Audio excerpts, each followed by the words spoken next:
Assalamualaikum warahmatullahi wabarakatuh. Baiklah, kami akan mempresentasikan hasil review jurnal ke-7 dan jurnal 8. Saya Putri Rimayanti dengan NIM 210600096 dan rekan saya Siti Atifa dengan NIM 210600109. Untuk jurnal ke-7 ini akan dibacakan oleh rekan saya Siti Atifa. Baiklah, saya akan mempresentasikan jurnal yang ketujuh dengan judul Permintaan dan Penawaran Tenaga Kerja serta Upah, Teori serta beberapa potretnya di Indonesia. Ini diterbitkan oleh Jurnal Ekonomi dan Pendidikan dengan volume 1 nomor 4 dan halaman 62 sampai 75.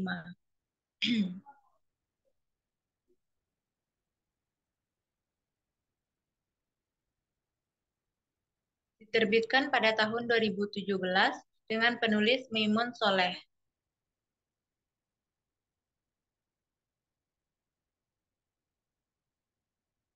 Tujuan penelitian ini untuk mengetahui masalah tenaga kerja yang dapat dikatakan ketenagakerjaan di Indonesia hingga kini masih menghadapi beberapa ketidakseimbangan, baik struktural maupun sektoral. Maka salah satu sasaran yang perlu diusahakan adalah meningkatkan daya guna tenaga kerja.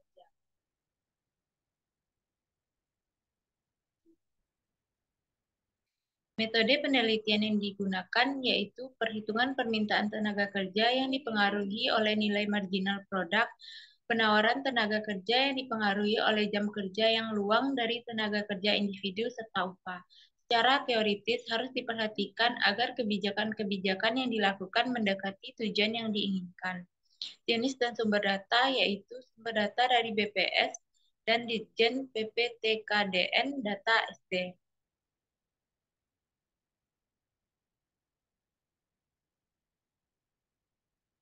Hasil dan pembahasan penelitian ini dalam hubungannya dengan tenaga kerja. Permintaan tenaga kerja adalah hubungan antara tingkat upah dan jumlah pekerja yang dikehendaki oleh pengusaha untuk dipekerjakan.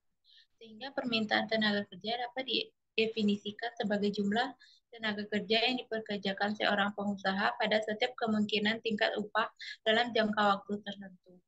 Penawaran tenaga kerja adalah jumlah tenaga kerja yang dapat disediakan di tenaga kerja pada setiap kemungkinan upah dalam jangka waktu tertentu. Dalam teori klasik sumber daya manusia, merupakan individu yang bebas mengambil keputusan untuk bekerja atau tidak.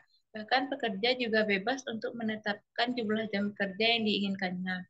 Teori ini didasarkan pada teori tentang konsumen, di mana setiap individu bertujuan untuk memaksimalkan kepuasan dengan kendala yang dihadapinya. Kesimpulan yang dapat diambil dari jurnal ini ialah ketenaga kerjaan di Indonesia hingga kini masih menghadapi beberapa ketidakseimbangan baik struktural ataupun sektoral. Walaupun telah terjadi pergeseran, namun sebagian besar angkatan kerja Indonesia masih bekerja di sektor pertanian. Dalam hubungan ini, maka salah satu sasaran yang perlu diusahakan adalah meningkatkan daya guna tenaga kerja. Untuk mewujudkan pendayagunaan tenaga kerja, maka perlu dilaksanakan berbagai kebijaksanaan, perluasan lapangan kerja produktif.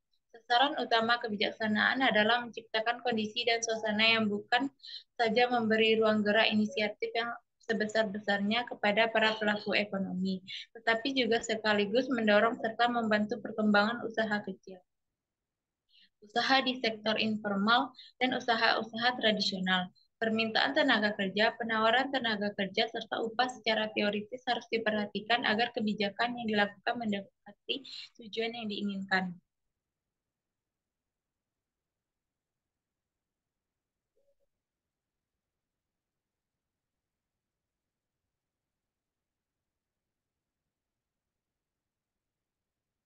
Kelebihan dari penelitian ini ialah pembahasan materi banyak dan lengkap.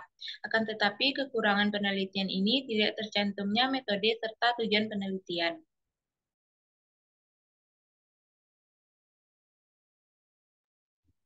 Baiklah, untuk jurnal ke-8 ini saya akan mempresentasikan hasil reviewnya. Judulnya yaitu Kajian Dampak Pembebasan Lahan Pembangunan Jaringan Transmisi Listrik Terhadap Kondisi Sosial Ekonomi Masyarakat. Jurnal ini diterbitkan dari Jurnal Pengelolaan Sumber Daya Alam dan Lingkungan, volume dan halamannya yaitu volume 5 nomor 2 dan halaman 169 sampai 179. Diterbitkan pada tahun 2015 oleh penulis Arifin Muhtara, Eka Intan Kumala Putria, dan Haryadi.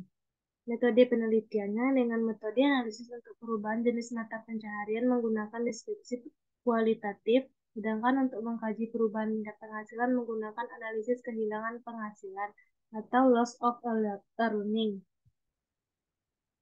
Tujuan penelitian ini yaitu hendak mengkaji permasalahan yang timbul akibat kegiatan pembebasan lahan di sepanjang jalur transmisi. Yang B, mengkaji perubahan jenis mata pencaharian pemilik lahan dan tingkat penghasilan dengan beralihnya hak pemilikan lahan dari pemilik lahan kepada pemrakarsa pembangunan jaringan transmisi. Yang C, mengkaji faktor-faktor yang berpengaruh terhadap nilai ganti rugi lahan. Dan D, mengkaji alternatif solusi yang dapat dilakukan untuk minimalkan dampak yang ditimbulkan kegiatan pembebasan lahan. Jenis data yang digunakan adalah data primer dan data sekunder.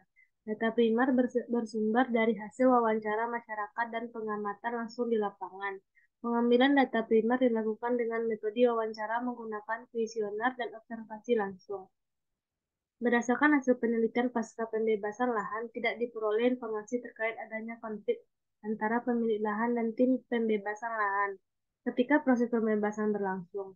Konflik yang terjadi justru dalam internal keluarga 5% responden pemilik lahan.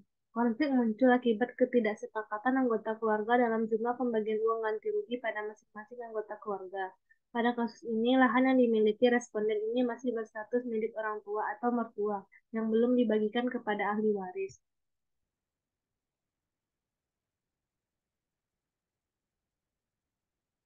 Hasil dari penelitian ini dapat disimpulkan bahwa yang pertama, pembangunan jaringan transmisi menyebabkan munculnya masalah pembebasan lahan yang menyebabkan hilangnya tempat tinggal bagi 3,33% responden sehingga harus direlokasikan ke daerah lain.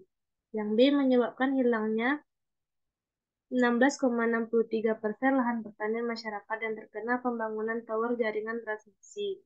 Dan yang C, terjadi konflik dalam internal keluarga sebesar 5% responden dalam hal pembagian uang ganti rugi yang diterima.